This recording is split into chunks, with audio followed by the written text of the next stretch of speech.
오늘 말씀의 제목은 우리는 무엇을 준비하며 살아야 할까요? 입니다. 한번 따라해 볼까요? 우리는 무엇을 준비하며 살아야 할까요? 여러분, 사람들은 저마다 무언가를 바쁘게 준비하며 살아가지 않습니까? 청소년 시기에는 입시를 준비하고, 청년들은 취업을 준비하고, 또 결혼을 준비하고, 또 은퇴 후에는 우리가 편안한 이 노후를 준비합니다. 그런데 여러분, 우리가 준비하는 대부분의 것들은 사실 이 땅에 사는 동안 잘 먹고 잘 사는 그 위한 이 웰빙에 대한 준비를 많이 해요. 그렇죠? 잘 먹고 잘 사는 것. 여러분, 물론 우리가 이 땅에서 건강하게 행복하게 잘 사는 것 너무나도 중요한 일입니다. 그리고 우리 하나님도 우리 하나님의 자녀들이 이 땅에 사는 동안 정말 행복하게 건강하게 잘 살기를 누구보다 바라고 원하시는 분이세요. 그러나 여러분, 우리가 이 땅에 두 발을 딛고 살지만 우리는 영원한 하늘나라, 그 하늘 소망을 두고 살아가는 사람들 아닙니까? 그렇기 때문에 여러분, 우리는 이 땅에 사는 이 웰빙에 대한 준비도 잘 해야겠지만, 여러분, 그보다 우리가 더 진짜 중요하게 준비해야 할 것이 있다면 저는 이 웰다잉, 우리가 하나님 앞에 서게 되는 날, 우리가 죽음을 잘 준비하는 것도 우리의 몫이라, 이렇게 생각이 됩니다. 여러분, 제가 하남에 있을 때 한 4개의 교구를 제가 담당을 했었어요. 8년 동안 얼마나 또 많은 교구를 섬기면서 제가 이 교구를 섬기면서 이 장례를 많이 집례를 했었습니다. 아직 돌이 채 지나지 않은 이 갓난 아기의 장례부터 갑작스러운 이 뇌종양 선고로 7살 난 딸을 두고 먼저 천국에 간 이 젊은 엄마의 장례식, 그리고 저녁 후에 친구들과 이 동해로 놀러 갔다가 불의의 사고로 그 아들을 잃었던 그 가족의 장례까지, 제가 이렇게 많은 장례를 이렇게 집례하면서 깨닫게 된 사실이 있다면, 여러분, 죽음이라고 하는 것이 결코 우리와 멀리 있는 것이 아니라 굉장히 가까이에 있기도 하고, 또한 이 죽음은 우리가 생각하지 못한 어느 날 갑자기 찾아온다라는 사실입니다. 여러분, 그래서 제가 칼럼에도 적었지만, 여러분, 죽을 사자, 이 죽을 사자 한자잖아요. 그 한자를 보면 이 저녁 석자와 비수비자가 함께 합쳐져 있는 단어입니다. 그래서 어느 저녁 한날에 갑자기 이 활 하나가 날라와서 꽂히는 것, 그것이 죽음이다, 이렇게 이야기를 해요. 그래서 여러분, 잠언 27장 1절에서 우리에게 이렇게 말씀합니다. 우리 한번 같이 읽어볼까요? 시작. 너는 내일 일을 자랑하지 말라. 하루 동안에 무슨 일이 일어날는지 내가 알 수 없음이니라. 아멘. 여기서 뭐라고 말해요? 너는 내일 일을 자랑하지 말라. 하루 동안에 무슨 일이 일어날는지 내가 알 수 없음이니라. 여러분, 그런 의미에서 우리가 이 땅에서 건강하고 행복하게 잘 사는 이 웰빙에 대한 준비도 너무나도 중요하지만, 어느 날 문득 찾아오게 될 이 죽음을 잘 준비하는 것, 이것도 우리의 성도의 굉장히 중요한 몫이라는 사실입니다.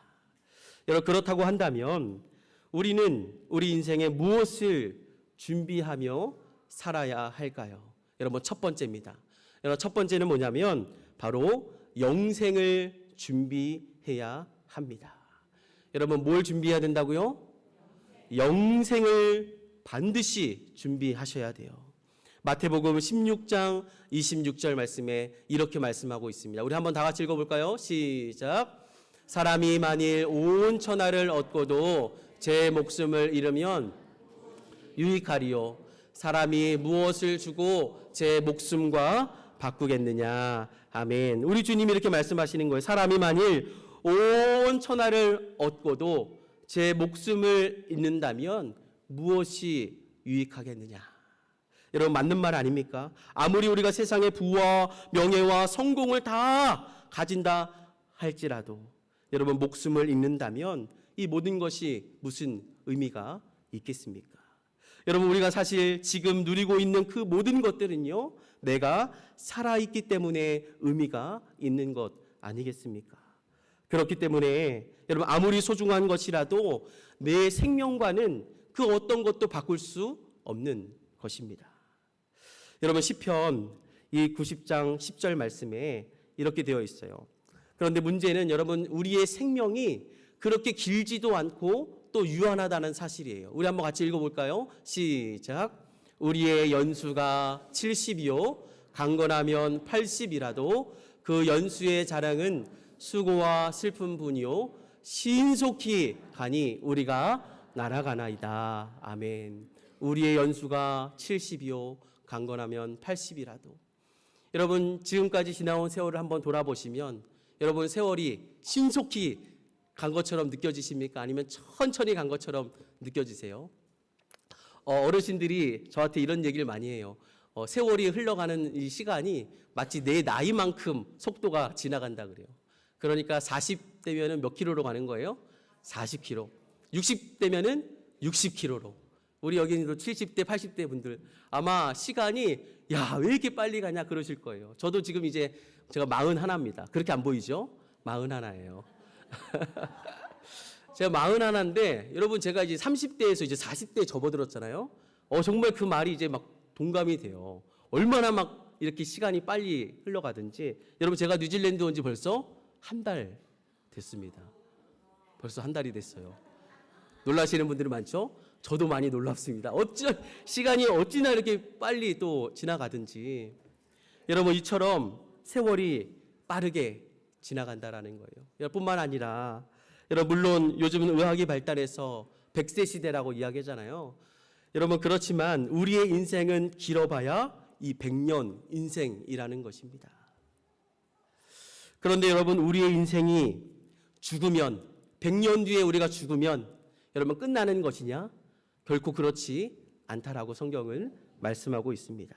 성경은 우리에게 영원한 생명이 있다고 우리에게 말씀하고 있는 거예요. 여러분 영원한 생명이 있다 그러면 반대로 뭐도 있는 거예요? 영원한 죽음도 있다라는 사실입니다.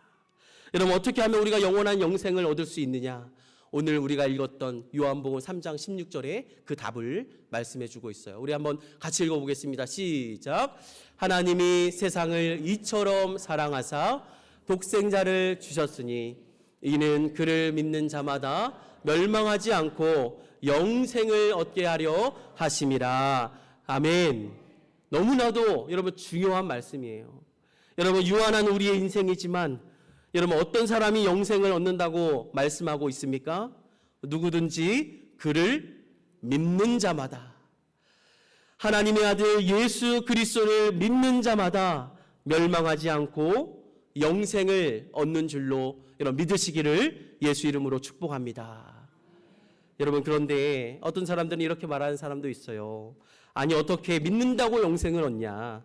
아니 차라리 선행을 많이 한다거나 아니 수련을 많이 쌓아서 뭔가 그럴듯한 방법이 이렇게 얘기를 들으면 몰라도 어떻게 그렇게 쉽게 믿는다고 거저 구원을 얻을 수 있느냐 이렇게 의문을 갖는 사람들도 있습니다. 여러분 어느 한 병원에 이 죽을 병에 걸려 시한부 인생을 사는 사람이 있었다 그래요. 그런데 때마침 그 죽을 병을 고칠 수 있는 이 신약이 개발이 되었고 그 신약을 개발한 이 의사가 이 죽을 병에 걸렸던 이 사람이 돈이 없는 것을 알고 이 신약을 구할 수 없는 돈이 없다는 사실을 알고 어느 날 이 죽을 병에 걸린 사람을 조용히 불러서 이 사람에게 공짜로 이 신약을 처방해 주었다 그래요. 아무런 이야기도 하지 않고 그냥 이 약을 거저 준 것입니다. 그런데 여러분 이 죽을 병에 걸렸던 이 사람이 이 약을 받아들고 이제 병원 밖을 나오면서 그만 그 약을 다 바닥에 쏟아 버렸다 그래요. 이유는 이 사람이 생각하기에 지금까지 내가 수많은 돈을 들여서 먹었던 그 약도 아무런 효과가 없었는데 이 거저 받은 약이 무슨 효과가 있겠냐며 그 약을 다 버렸다라는 것입니다. 여러분 이 약이 문제가 아니라 그 약을 받아들이는 그 사람의 문제였던 것이죠. 여러분 복음도 이와 똑같습니다. 예수의 이름에는 능력이 있어요. 예수의 이름에는 죄인을 구원할 능력이 있고 병을 고칠 수 있는 능력도 있지만 그것을 믿지 않으면 아무런 상관이 없고 아무런 소용이 없다라는 사실입니다. 제가 이 말씀을 준비하면서 이 이영표의 간증을 한번 다시 보게 됐어요. 여러분, 이영표가 누구죠? 축구 선수잖아요. 굉장히 이 절실한 독실한 크리스찬으로 유명한 이 이영표 선수인데, 이 이영표 선수가 처음 예수를 믿게 된 그 간증을 제가 듣게 되는데, 이 이영표도 처음부터 그 예수를 그렇게 잘 믿었던 게 아니래요. 처음에 친구가 이 교회를 데리고 갔대요. 그렇게 전도를 했답니다. 교회를 데리고 가려고. 그래서 이 이영표가 이 교회를 한 번, 두 번 따라가기를 시작했던 거예요. 그런데 그 말씀을 듣는데 도무지 믿어지지가 않더라는 거예요. 하나님이 살아계시다는 사실, 예수를 믿으면 구원을 받는 그 사실이 전혀 믿음이 생기지 않는다는 거예요. 그래서 포기하려고 했던 그 순간에 문득 이영표 생각에 어떤 생각이 들었냐면, 여러분, 이 세상을 보면 모든 사람들이 다 죽는다는 사실은 본인도 알거든요. 그런데 진짜 이 교회 말대로, 성경 말대로 진짜 죽었을 때 예수 믿는 사람들은 천국에 가고 그렇지 않은 사람들이 지옥에 간다 그러면 내가 정말 너무나도 억울할 것 같다라는 생각이 들었다라는 거예요. 그래서 스스로 하나님을 한번 찾아보길 시작했대요. 그래서 처음에 하나님께 뭐라고 기도했는지 아세요? 이 이영표가 이 물컵을 책상에다 딱 이렇게 놓고, 하나님이 살아계시다면 이 물컵을 조금만 옆으로 옮겨줘 보세요. 아니, 하나님 정말 살아계시다면 내 눈앞에 이 증거를 보면 제가 믿겠습니다. 여러분, 물컵이 옮겨졌을까요? 안 옮겨졌어요. 또 기도했대요. 물컵을 좀 한번 옮겨달라고. 그랬더니 여전히 이 물컵은 그대로 있었어요. 그런데 이 이영표가 이제 마지막 포기하려던 그 순간에 마지막으로 하나님께 한 번 더 기도하기를 뭐라고 기도했냐면, 하나님, 내가 도저히 하나님이 믿어지지가 않는데 이 굳은 이 마음을 하나님이 정말 살아계시다면 내 마음을 한번 바꿔 주시면 좋겠습니다. 하나님, 내 마음을 변화시켜 주옵소서. 이렇게 기도를 했다라는 거예요. 그런데 여러분, 놀라운 사실이, 그렇게 하나님 앞에 읊조렸던 그 기도를 했을 때, 하나님, 내 마음을 바꿔주세요. 그렇게 기도했을 때 자기도 모르게 하나님의 그 은혜가 자신에게 밀려오는 것을 경험하게 되는데, 그 순간에 하나님의 은혜가 깨달아지고 하나님이 살아계시다는 것을 믿어지게 되고, 예수 그리스도가 나를 위해 십자가를 지신 것이 믿어지게 되더라는 거예요. 여러분, 이거는 누구도 설명할 수 없는 일이잖아요. 그러나 하나님께서 그 이영표의 마음을 변화시켜 주셔서 그 믿음을 주신 줄로 믿습니다. 여러분, 영생은 그래서 여러분 하나님의 선물이요 하나님의 은혜라고 말씀하고 있는 것입니다. 여러분, 에베소서 2장 8절 9절 말씀인데 우리 한번 이 말씀 읽어보겠습니다. 시작. 너희는 그 은혜에 의하여 믿음으로 말미암아 구원을 받았나니 이것은 너희에게서 난 것이 아니요 하나님의 선물이라. 9절이요. 9절 말씀도 한번 볼까요? 행위에서 난 것이 아니니 이는 누구든지 자랑치 못하게 함이니라. 이렇게 되어 있어요. 여러분, 8절 말씀이 핵심 말씀입니다. 너희는 그 은혜에 의하여 여러분 무엇으로 구원을 받는다고요? 믿음으로 구원을 받는다. 이렇게 말씀하고 있습니다. 제가 어린 시절에 즐겨 불렀던 어린이 찬송가가 있어요. 여러분 아시는지 모르겠습니다. 돈으로도 못 가요 하나님 나라, 지식으로도 못 가요 하나님 나라. 2절에 보면 지식으로도 못 가요 하나님 나라, 마음 착해도 못 가요 하나님 나라. 여러분, 어떻게 하면 가는 나라? 거듭나면 가는 나라 하나님 나라. 마지막으로 믿음으로 가는 나라 하나님 나라. 여러분 아멘이십니까? 여러분, 하나님 나라는 오직 믿음으로 가는 줄로 믿으시기를 주님의 이름으로 축복합니다. 여러분, 오늘 이 시간 여러분 혹시 여러분의 마음 가운데 아직 예수님을 머리로는 알지만 내가 믿음으로 고백하고 있지 못하다고 한다면, 여러분 오늘 이 시간 그 예수 그리스도를 영접하고 예수 그리스도를 나의 구주 나의 하나님으로 고백할 수 있는 저와 여러분이 될 수 있기를 주님의 이름으로 축복합니다. 여러분, 두 번째로 우리가 무엇을 준비해야 되느냐? 첫 번째는 예수를 믿음으로 영원한 생명, 영생을 준비해야 한다고 한다면, 두 번째 우리가 준비해야 될 것이 뭐냐? 바로 아름다운 삶의 발자취를 남길 준비를 해야 합니다. 여러분, 호랑이는 죽어서 뭘 남기고요? 가죽을 남기고, 사람은 죽어서 뭘 남긴다 그래요? 이름을 남긴다. 이런 말이 있잖아요. 이처럼 이 땅에 살아가는 모든 존재는 반드시 떠나갈 때 무언가 흔적을 남기고 떠나게 되어 있습니다. 여러분, 그렇다고 한다면 저와 여러분은 어떤 삶의 발자취를 남기고 싶습니까? 오늘 하나님의 말씀 로마서 13장 8절에 보면 이렇게 말씀하고 있습니다. 피차 사랑의 빛 외에는 아무에게든지 아무 빛도 지지 말라. 남을 사랑하는 자는 율법을 다 이루었느니라. 아멘. 여러분, 사랑의 빛 외에는 아무에게든지 아무 빛도 지지 말라. 여러분, 이걸 다른 말로 말하면 무슨 말이에요?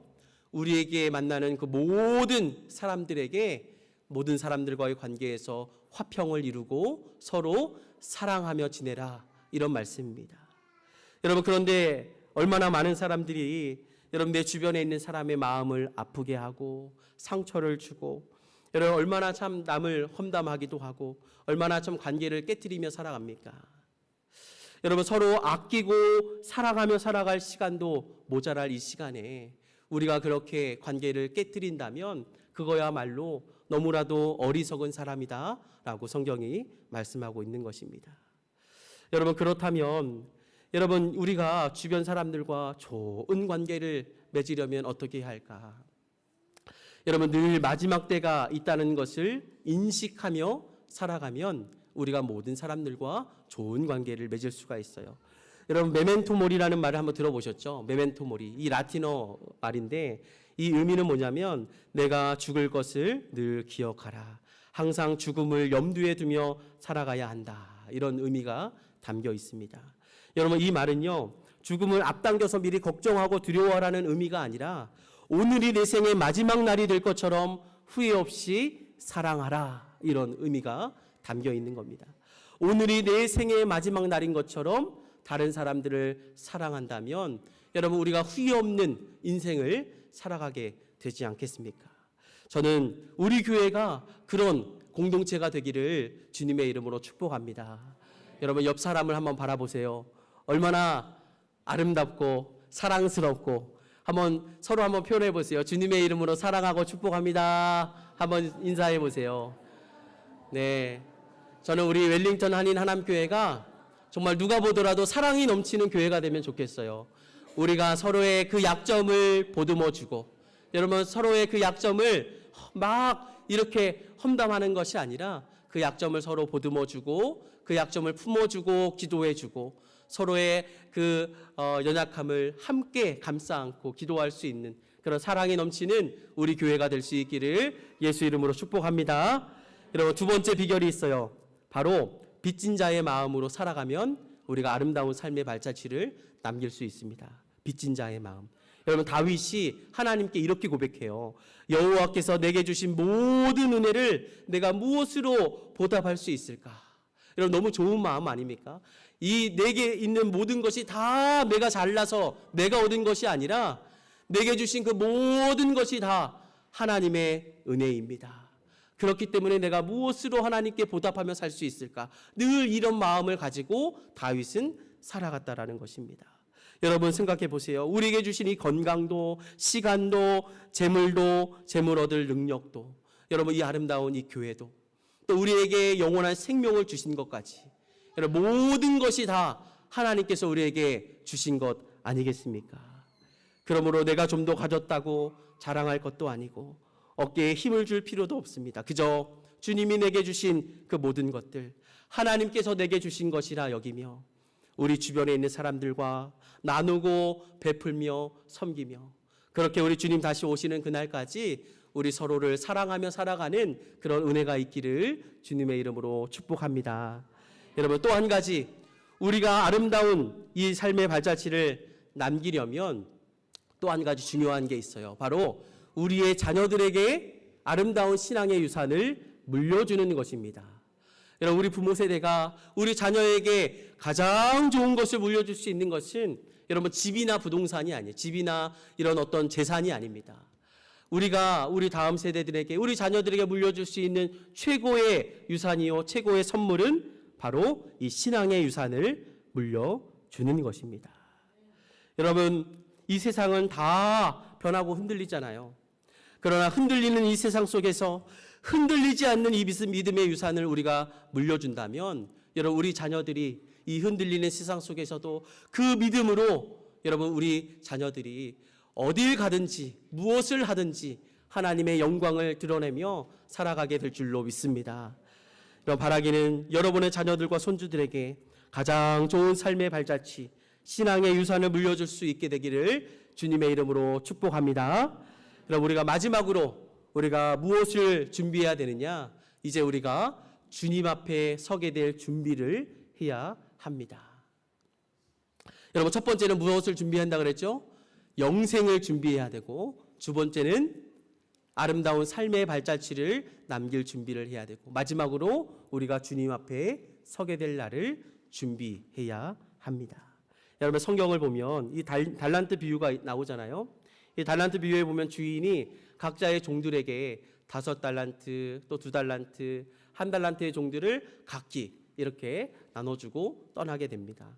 그리고 주인이 돌아와서 이제 정산을 하잖아요. 그때 이 5달란트와 2달란트 받았던 종은 열심히 그 주인의 뜻에 합하게 열심히 장사를 해서 여러분 이 많은 것들을 남기게 되죠. 그리고 나서 이 주인에게 착하고 충성된 종이라는 평가를 듣습니다. 그러나 반면에 이 1달란트 받았던 종은 어떻게 하죠? 그 받은 달란트를 어떻게 해요? 땅에다가 고이 묻어 놓잖아요. 여러분, 이거는 여러분 많이 유인을 얻어서 하나님 칭찬하신 것이 아니라 하나님의 뜻대로 살았던 이 5달란트와 2달란트 받았던 종을 칭찬한 것이고, 이 1달란트 받았던 종은 하나님께 받은 그 은혜를 다 땅에다 묻어놓고 자신의 유익대로 자신의 뜻대로 살다가 주님을 만나게 된 그 사건을 비유로 이야기한 것입니다. 이처럼 여러분, 우리도 주님 앞에 서게 되는 날에 주님이 우리에게 정산하는 날이 반드시 오게 된다라는 것입니다. 여러분, 감리교 창시자인 이 존 웨슬리라는 사람이 모든 사람은 주님 앞에 서게 됐을 때 주님이 반드시 물어보는 4가지 질문이 있다 그래요. 그 질문이 뭐냐면, 나는 너에게 생명을 주었건만 내가 내게 준 그 건강으로 너는 무엇을 하다 왔느냐? 나는 너에게 생명을 주었건만 내가 내게 준 그 시간으로 너는 무엇을 하다 왔니? 나는 너에게 생명을 주었건만 내가 내게 준 그 물질로 또 재능으로 무엇을 하다 왔니? 여러분, 주님은 우리를 위해 생명을 주셨는데 나는 이 땅에서 나를 위해서만 살다가 내가 하고 싶은 것만 하다가 살다가 주님 앞에 서게 된다면 여러분 얼마나 부끄럽겠습니까? 바라기는 내게 주신 그 모든 은혜 내가 무엇으로 보답할 수 있을까? 여러분, 그 마음으로 내가 주를 위해 섬길 수 있는 시간이 있고 물질이 있고 재능이 있을 때, 건강이 있을 때 여러분 우리가 주님을 사랑하는 마음으로 주님께 기꺼이 내어드릴 수 있는 저와 여러분의 신앙이 될 수 있기를 예수 이름으로 축복합니다. 여러분, 이제 말씀을 정리할게요. 우리는 무엇을 준비하며 살아야 할까요? 무엇보다 이 땅에 사는 동안 예수 그리스도를 믿어 영원한 생명을 준비해야 합니다. 두 번째로 내 삶의 아름다운 삶의 발자취를 남기는 거예요. 마지막으로 우리가 주님 앞에 서게 될 날을 준비하면서 우리도 언젠가 주님 앞에 서게 됐을 때 착하고 충성된 종이라고 모두가 칭찬받는 우리 웰링턴 한인 하남교회 성도들이 될 수 있기를 주님의 이름으로 축복합니다.